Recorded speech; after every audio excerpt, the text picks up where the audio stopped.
couple of seconds. Hi, everybody. Tim Hughes here. I'm the CEO and co-founder of DLA Ignite. And I'm here today with Caroline Florence. And we're going to be talking about her book. Look at this. Data Storytelling in Marketing. How to Tell Persuasive Stories Through Data. Caroline, where can people find you? So they can reach me at insight-narrator.co.uk is my website, and on LinkedIn under Caroline Florence you will find me. I've got a homepage as well for a company page on LinkedIn as Insight Narrator too. So I've read a lot of books about storytelling, but not one about data storytelling. And I must admit, this was I came across you because my partner was at a data event, and your book was being talked about as being, oh, everybody, you need to go and get this book. And she sent me a message saying, everyone's talking about this book. You need to get her on your podcast. And I read it, and I think it's brilliant. You know, if you're talking or presenting data to anybody or senior people, you need to read this book, as far as I'm concerned, because you give so many such great advice. But I'm going to get you to talk about that anyway. I'm not going to. So what was the inspiration behind the book? So I started my company, Insight Narrator, 13 years ago. And when I started, about 90% of what I did was with data experts looking to improve their communication, how they were reaching their different audiences across the business. But in the last 13 years, the landscape of how data is used and the democratization of data across different functions completely changed, to the point that I work a lot of the time now with data users rather than data experts, and people that need to be able to communicate and influence with data, either externally to different stakeholders or internally with senior management for getting decisions. So it felt like it was much broader than just getting data experts to be able to tell better stories. And my motivation really, having come from more of that marketing customer space, was really to focus on that sector and to think about all the different roles in marketing, that somebody could pick up a book, whether they were an expert or novice, and find hints and tips that would help them elevate and optimize their data storytelling to get better at those skills.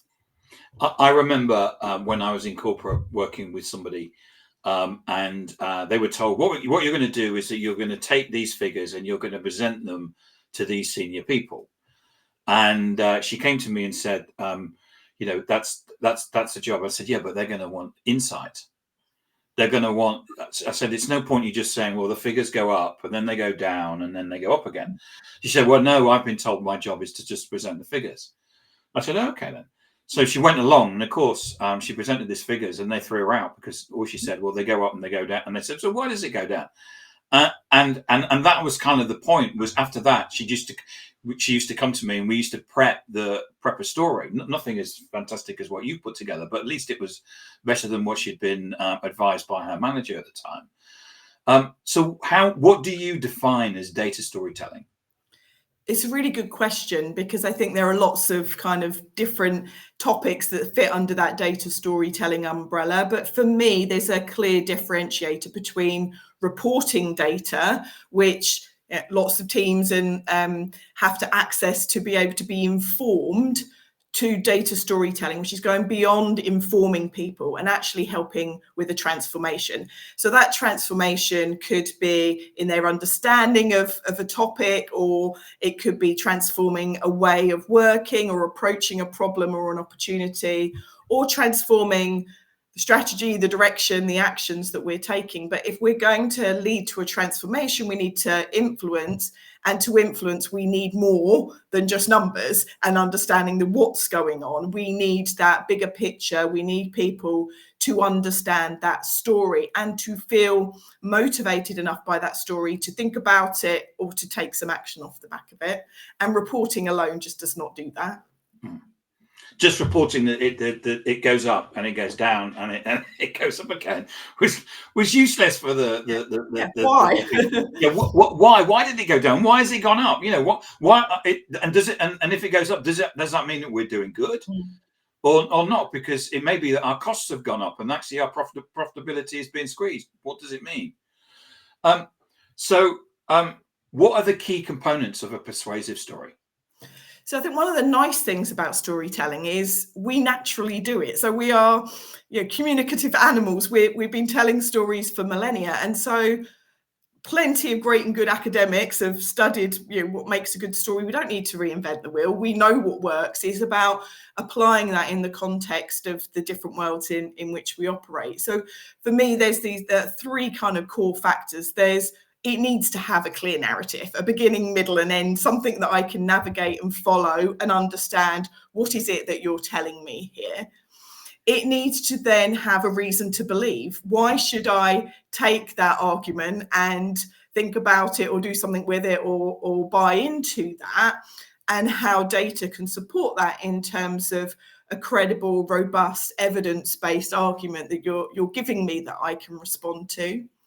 And then the third element to that is making the connection with that human in the audience so that they can feel compelled to do something with it, that they understand it not on an abstract evidence-based level around this number is good or bad, but understanding what does that mean I need to want to prioritize, to fix, to accelerate the action that I need to take off the back. It's going to need that human connection, that emotion, the being motivated to do something off the back of the understanding.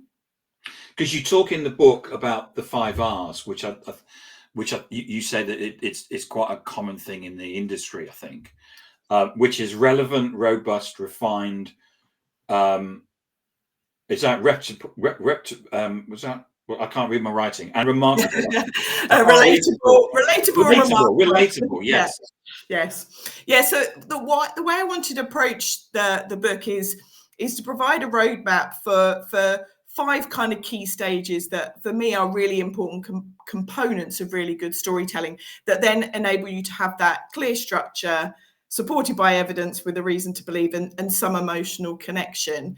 And I don't see it as you start at the beginning, you go through each of the steps and equally, and you go to the end and, ta-da, tick the box, I've got a good data story, because not everyone is starting from the same place. Not everyone is starting with the same levels of competency and background, and that some of those stages will be more comfortable for some people than others. Others will feel maybe more difficult for them if they're not comfortable working very closely with data. And so ensuring that there was something for everybody, to whatever lens or perspective they were coming in at this, that they'll be able to pick up a little bit of insight about elevating it further. And so for me, the relevance is the obvious start point, because there's no point telling an amazing story if it doesn't help me with anything and it doesn't link to anything that I need to focus on. So really grounding it in what matters most is that start point. Then it's about ensuring whatever evidence you are using, you're doing it in a really robust way. It's really easy now when we're swinging data to find numbers to support arguments, but it's got to be able to stand up to scrutiny. You've got to have that level of understanding that I can trust that the arguments and the insights I'm sharing off the back of that data are valid, are robust, are going to be able to stand up to those questions that I might get. The refined bit is, I think, where a lot of people struggle, because there is so much data. So how do we go from there being 100 things I could say from this data to 2 or 3 really clear messages? And it's that synthesis process that I can work out the meaning, understand the why, the so what from all of that data, and come up with, having done the hard work for others, what they need to think about. And then how do I get that across in a way that when there are so many messages out there that people want to relate to, that they can understand on a human level, not because 36% of people think something or said something or did something, but in understanding the humans behind the numbers, what those behaviors and decisions actually are. And then the final kind of R is the remarkable. Just because we're operating in a world where everyone's being bombarded with content, there's a degree of having to really be smart and clever about how you do this to cut through the noise and make sure that your story gets the attention, not just because it's a great story, but that it's standing out. People are able to feel provoked, or they're able to see a different perspective and get fresh insights. And that's something that they will need to be sold to a little bit, rather than just told and assume that everyone will get it. So do you have any examples? Yeah, so I think there are lots of examples of where potentially people don't necessarily get it right. So common pitfalls, I think, for examples, are easy to talk through. So I think one of the common things is that because there is a lot of data, they feel compelled to give people lots of data. And if someone doesn't believe me, if I give them more data, that will make my story more persuasive, when actually the inverse is true. If somebody is not necessarily buying into your argument, throwing more data at it is not going to be what convinces them. You're going to have to find another way to connect with them. So trying to really be mindful of not overwhelming the audience with the data that is available, just because so much of it is. I think the other one is obsessing about what it looks like. So a lot of data storytelling, if you Google data storytelling, you'll get lots of visualization tools come up. And while I love a great data visualization, and I think they have a great role to play in helping with comprehension and making messages stick, it is a weak argument. There's no clear message. It's not that insightful or relevant for what we're trying to do. No amount of making it look beautiful and nice is going to make it useful to the audience. And I think sometimes it is something that people feel that they can focus their time on the tools and some of the visualization techniques and think, that's it, I've got a great story now, just because it looks prettier than what it did last time. So how do you make sure that the data stories resonate with the audience? So the first thing is really knowing your audience, because it's really going to depend on where they are in the first place. So if you're looking to transform outcomes because of your data storytelling, you need to know where people are in the first place and where you need to get them to. So there's a lot around really thinking about your audience, where they are in their positioning and their thinking, where you need them to be. So this isn't so much as, sorry to cut across you. So this isn't so much about I'm going to present to you and you're going to listen. This is about where you're going to use data to take the audience through a journey, because you're probably presenting something where you need them to be thinking about something else. Or yeah, and it's having to craft something that's going to work for that audience. It's not, I've got all of this and I want to tell you all of this information, therefore I'm going to just give it to you, but thinking through how you're going to do that. And that might be different for different audiences with the same message, that you need to think about the different start points. So I'm a huge believer in the role of planning, and the whole kind of first R in terms of that, making it relevant, is about understanding the audience and what you're actually trying to do before you start actually creating anything. So there's a degree to get it to resonate, it needs to be grounded in your understanding of the audience itself. I think the other thing about resonating is really ensuring that you're bringing it to life in a way that really engages around the senses and around the human emotions. So I'll often say to people, what emotion do you want your data story to evoke? And they're, well, what do you mean? Well, is it you want them to feel nervous because, you know, this is not going the way it should do? Do you want them to feel excited because there's a huge opportunity? Do you want them to feel shame because, quite frankly, this is not good enough, that we haven't fixed this? If you can nail the emotion that you think is going to help with that transformation, then you can think about, okay, how do you then use the data and the data storytelling to pull that emotion out, and think about some of the things that you might elevate. And one of the things we talk about a lot is that conflict and tension are at the heart of all good stories, and actually making sure that people feel the problem before you try and give them a solution is going to be really important, that they feel some of that apprehension and tension in part of your storytelling, rather than pretending everything's great and just talking about the silver lining of the grey cloud.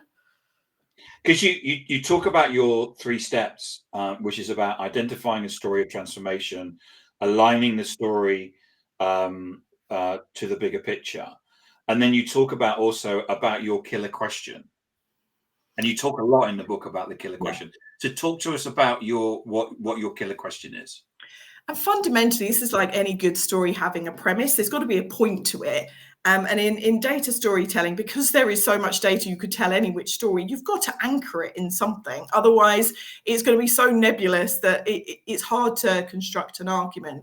And so the reason I talk about the killer question a lot is by finding that anchor of what is going to be the most useful question to answer with this story, and a feasible and viable question to answer that I can actually service and do something with.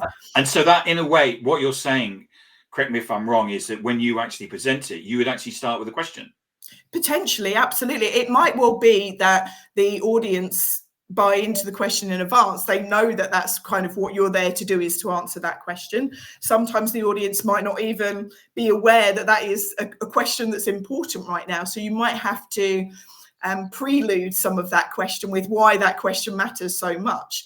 So again, it goes back to that knowing your audience and where they're at is the best way to position some of this. But it absolutely, if you fundamentally unpick the story and say, what is it doing? It is answering a question that I have crafted as being the most important question that I can help you with. And that's going to vary depending on what you're trying to do. So if you're trying to, I don't know, as a marketeer, get your senior managers to give more budget for paid media, paid social media versus organic, then you're going to need to answer a question around why that's going to give a good return for that type of campaign. Likewise, if you're looking to understand why something might have worked so that you can then complete the optimization process or replicate that, you're going to need to know, what does good performance look like? What was the benchmark? What was the expectation? And weaving that all into a killer question can really point your effort with your storytelling, that you're not going off on all of these tangents and that you end up with a really clear message. So how do you get that balance between the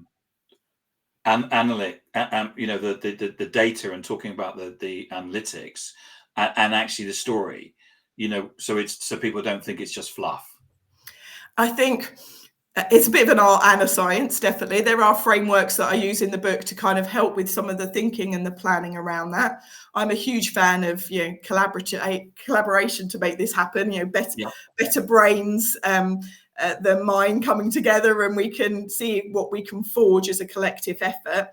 That's not always possible, but I think for high stakes presentations, high stakes arguments that you're trying to make, ones where the transformation is maybe quite different from the status quo, you're going to need different brains to bring those different strains together and working to get to a great data story. Where that's not so feasible, or where that might be over engineering, I think there are a few key things that can really, really help. And the one thing is that it's not going to jump out at you by just looking at a bunch of line graphs or a spreadsheet. You need to think about it. You need to get a bit of headspace, put a little bit of time, effort, and love into that process. Often just talking it through to somebody without any content to try and boil it down and explain it to someone else can start pulling that together.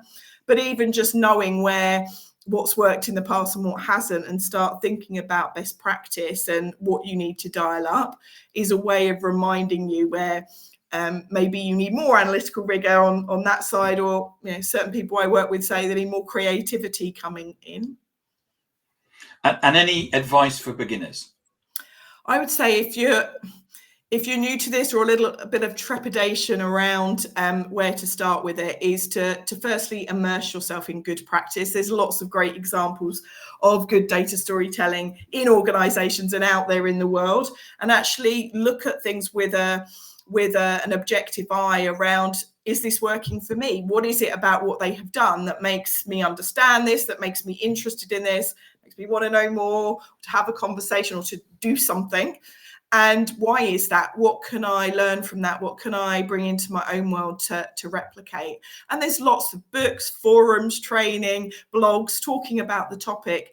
So I would say kind of immerse yourself, kind of embrace the fact that there is lots to to pick up hints and tips from, and then experiment and see what works, see what resonates with your own audiences, ask for lots of feedback, and sort of iterate from there, really, in what you feel is your style and what's going to work for you.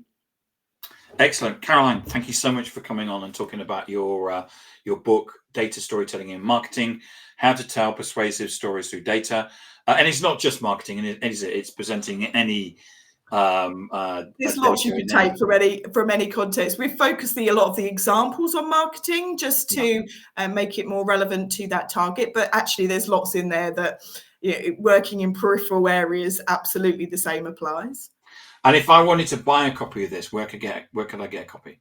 So it's available on Amazon and all good bookstores. You can also get it from the publisher. The Kogan Page have their own website as well, and they often have discount codes off the Kogan Page website as well. And where can we find you, Caroline? So come connect with me on LinkedIn. Absolutely is great. And I always talk a lot about the subject on LinkedIn. Or if you want to reach out to me, you can reach out to me via my website, which is insight-narrator.co.uk. Caroline, thank you so much for coming on, and great book. Congratulations. Thank you. Well done. And thank you so much for coming on and talking about it. It's excellent. Thank you. Great. Thank you for having me.